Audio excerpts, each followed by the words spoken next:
What Not Tales by Adda Mai Sharp. Grimmy the Gremlin. Twinkle lay on the floor beside a big globe. Slowly she turned the globe around and around with her finger. She looked at the yellow, green, pink, and orange patches that marked the different countries of the world, and at the blue patches that marked the bodies of water. Then she found the names of faraway countries to which her father had made trips in his airplane. Twinkle's little dog, Peppy, was asleep on the floor beside her. Mr. Blue, her pet parakeet, hopped up and down on the globe, following Twinkle's finger and crying, "Look, look!" "The whole world looks topsy-turvy from here," said Twinkle as she turned the globe around and around. "This is the way it must have looked to Father when Grimmy the Gremlin had him flying upside down." Then Twinkle stretched out on her back and looked up at the small figure of a goblin that stood on the whatnot shelf, a little away from the small wooden animal figures that she kept there. This little goblin was Grimmy the Gremlin, and a very funny little fellow he was. He had the body of a dwarf and the feet of a goat. He had very short arms but very long fingers. On one finger he wore a tiny gold ring. He even had wings, and above his ears there were two tiny horns that stood up beside his bright red hat.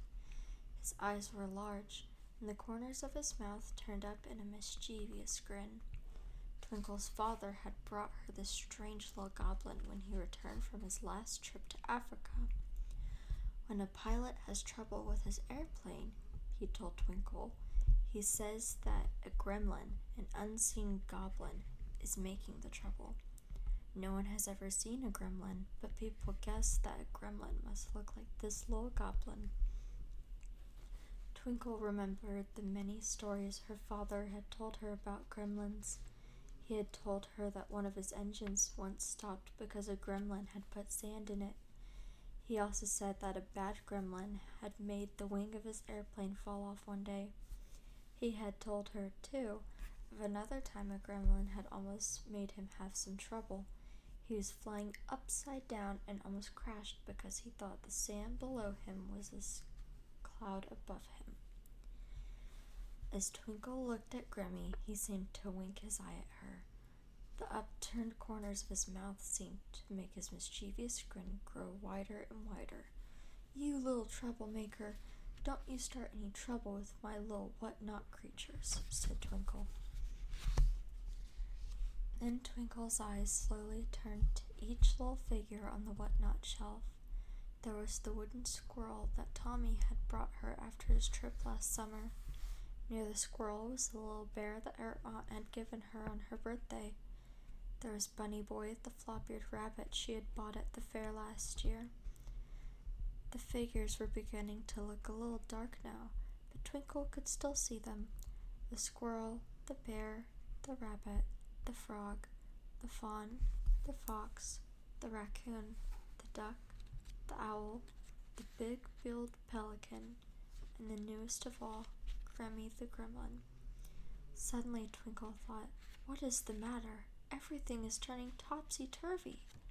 And that is when all the trouble began. Grimmy the Gremlin spread his tiny wings and turned to face all the figures on the whatnot shelf. He waved his hands at them, and one by one the little wooden figures began to come alive. Shaking a long finger at the whatnot animals, the little goblin said, "Why do you sit here on this shelf day after day? Why don't you jump off and see the world? Come here, and I will show you the world." When the animals had come to the edge of the shelf, Grimmy pointed to the big globe below and said, "There is the big, beautiful, wonderful world. You can go to any country you wish. You can see many wonderful things. Who will be the first to jump?" "Why don't you go first?" asked Greenback the frog. "I have been all around the world. Now I want others to see what I have seen," answered Grimmy. "Who will jump first?" "It is too far for me to jump," said Sniff the bear. "I'm too little to jump so far," cried Bunny Boy the flop-eared rabbit. "I am afraid I would not like the place where I might land," said the spotted fawn. "You do not seem to understand that I have magic," replied Grammy the gremlin. "I only have to say a secret word, and what now seems far away will seem very near. With one magic word, I can make anyone or anything as tiny as I wish. With another magic word, I can make things become bigger and bigger." "But you cannot make me land in a good, safe place," said the fawn. "Oh, yes, I can," replied the little goblin. He took the little gold ring off his finger, holding it up for all to see. He said, "This is a wonder ring. When I rub the wonder ring, I can make all kinds of magic. I can even send you to a beautiful wonderland." All the whatnot animals were very excited about the ring. They crowded around Grammy to see the magic gold band. Even the sleepy old pelican, with his mouth wide open in a big yawn, blinked his eyes at the sight of the magic ring.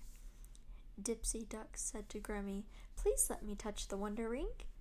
But Grammy would not let anyone touch it. Slippy Fox pushed in closer and closer with a sly look in his eyes. As he came nearer, Grammy pointed a long finger at him and said a very strange word. At once the fox began to grow smaller and smaller. "Oh, he does have magic! He said the magic word and now the fox is little!" cried the rabbit. "The fox is no bigger than a mouse!" cried Chatso the squirrel.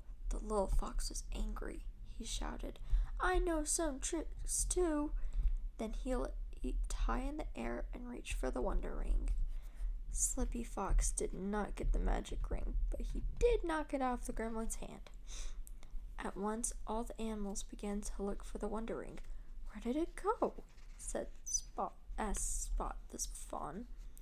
"The fox must have it," said Sniff the bear.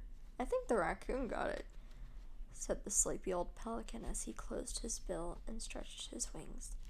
The excited little gremlin shouted at the whatnot animals, "Give me back my wonder ring! Give it back! Give it back! I must have my wonder ring!" The animals looked at each other, but no one gave Grammy the magic ring. At last the fox said, "Now you have no more magic than we have." "You will see! You will see!" cried Grammy, jumping up and down.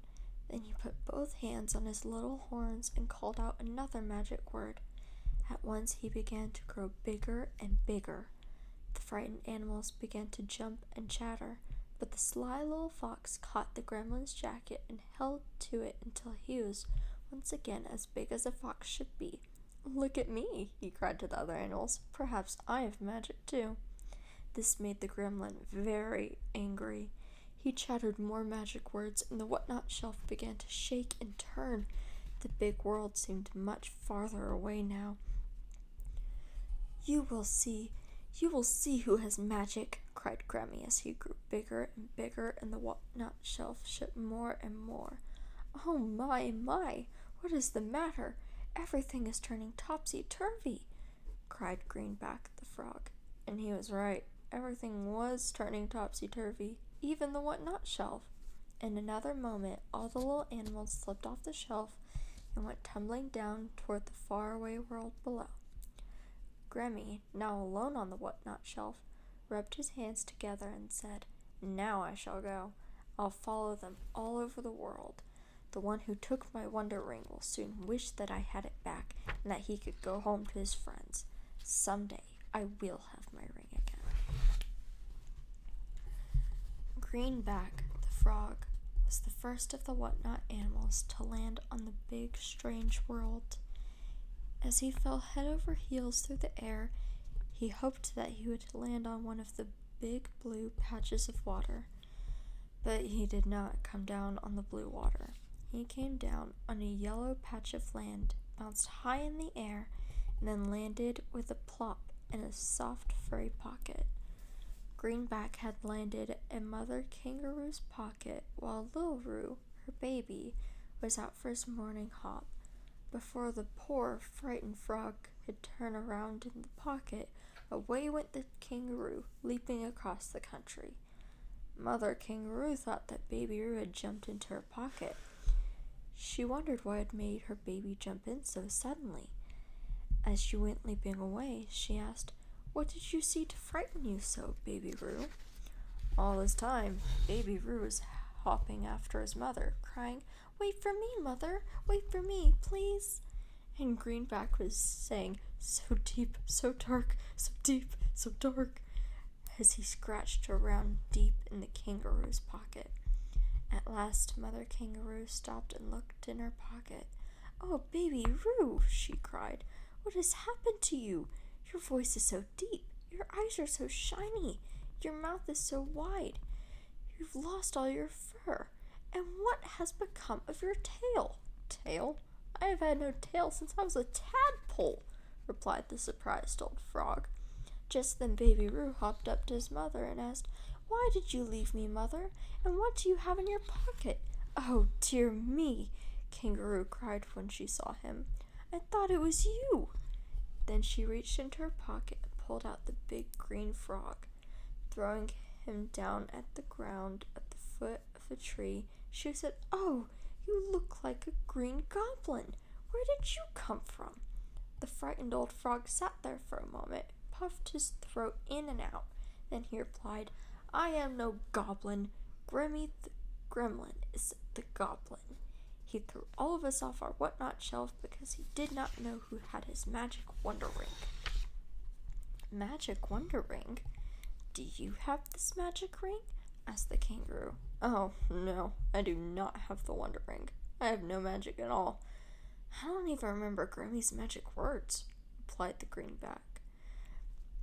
A mother koala with her baby, Teddy, on her back had come down the tree to see the stranger in a green coat. Teddy looked at Greenback and said, You look like a goblin to me. You must have magic." "I have no magic," said the frog again. "Grummy the Gremlin has magic. Even without his wonder ring, he has magic words to use. With his secret words, he can make things become small or large, near or far, just as he wishes." Suddenly, the mother kangaroo looked around and cried, "Hop into my pocket, Baby Roo. Here comes Dingo Dog." Then away went the kangaroos, leaping across the country. "Hold fast to my back, Teddy. Here comes Dingo Dog," said the mother koala as up the tree she raced.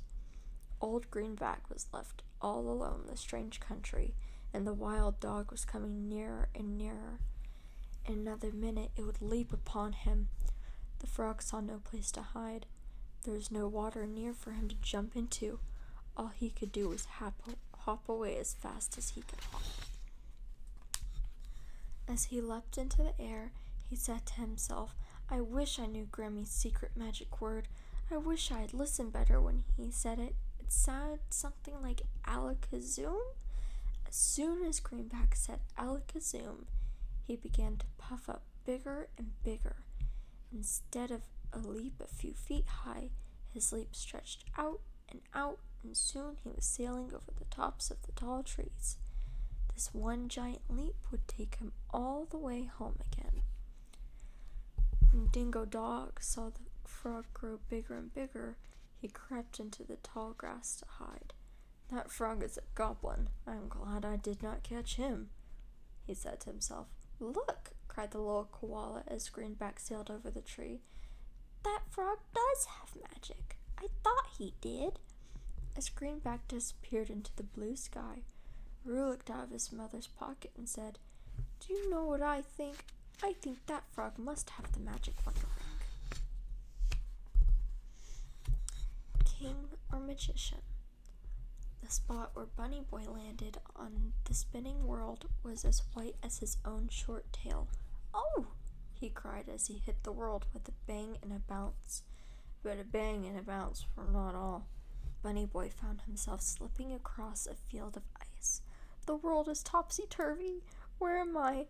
Will I ever stop?" he cried.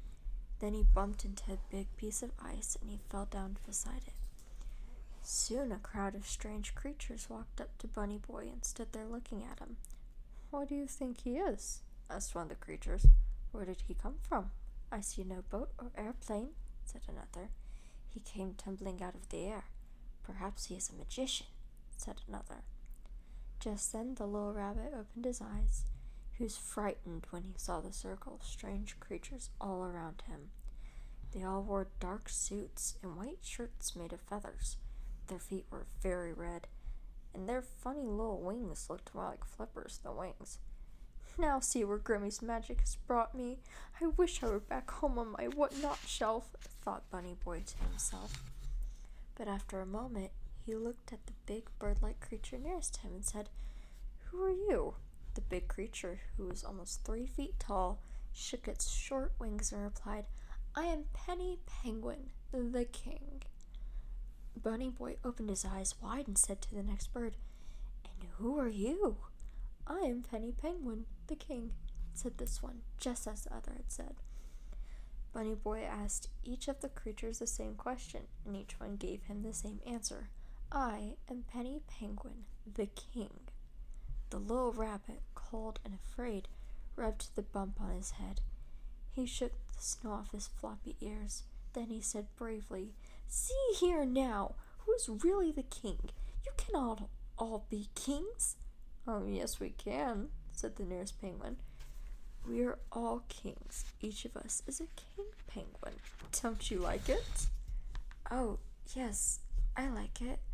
I like kings," said the frightened little rabbit. "I did not know where I had landed. It seems that I am in the land of kings." "That is right. You are in the land of kings, the land of the king penguins. Now we will take you to our ice palace." "No, thank you," replied Bunny Boy. "I have had enough snow and ice. Please show me the way to a good brush pile or a hole in the ground." "Brush pile? Hole in the ground?" the penguins laughed. "Follow us, and we will show you the way to our ice palace." "But I cannot fly," said Bunny Boy. "Fly? We cannot fly either. We use our wings to help us swim. Come with us, and we may catch fish for you on the way," said the big penguin. "Fish?" thought Bunny Boy. "I am very hungry, but I cannot eat a fish." He watched the strange birds waddle away. Then, since there seemed no other place to go, he followed them. The penguins soon came to the edge of that icy shelf of land. Then they jumped into the cold water and swam away. The little rabbit was so surprised that he slipped into the water too. He tried and tried to get back on the icy bank, but each time he slipped back into the water. At last he cried out to the penguins, "Help me! Help me! I cannot swim in this cold water." Hearing his cry, some of the penguins helped him out of the water. Again, they told him to follow them across the ice to their palace. As they waddled along, Bunny Boy said, "If we come to a good patch of carrots or lettuce, I would like to stop and eat my dinner." "Carrots? Lettuce?" laughed the penguins. "Oh, well, some good green grass will be all right," said Bunny Boy. Laughed the penguins again. "You will not have green grass for dinner. You will have a good dinner in our palace. Here is our palace now." "But I do not belong in a palace. I am not a king," said Bunny Boy. "We will make you a king," said the penguin. "Make me a king? Then you must have magic," cried Bunny Boy. "You will see," said the penguin. "This big piece of ice is your throne. Sit down on the throne and we will put a crown on your head. Then you, too, will be a king." The little rabbit hopped up onto the icy throne and sat there looking at the strange crown made of icicles with a snowflake on each point. As the penguins put the crown on his head, Bunny Boy cried, "I don't want to be king. I want to go home. I wish I could remember Grammy's magic world. Alakazip, or whatever it was he said." Just then, faraway thunder rolled, an icy throne began to slide. Bunny Boy had spoken the magic word that made things grow smaller. First his head, and then his body grew smaller. Soon the icicle crown slipped over Bunny Boy's flopped ear and down around his feet. The surprised little rabbit quickly jumped out of the crown that now circled his feet and went sliding across the ice-covered land. The penguins flapped their wings and cried, Look! The world is turning topsy-turvy, and our bunny king is slipping away. Is he a king, or is he a magician? The oldest penguin shook his head and said, He is a magician. See how little he has made himself, and he has turned the world upside down so that he can go back to his home.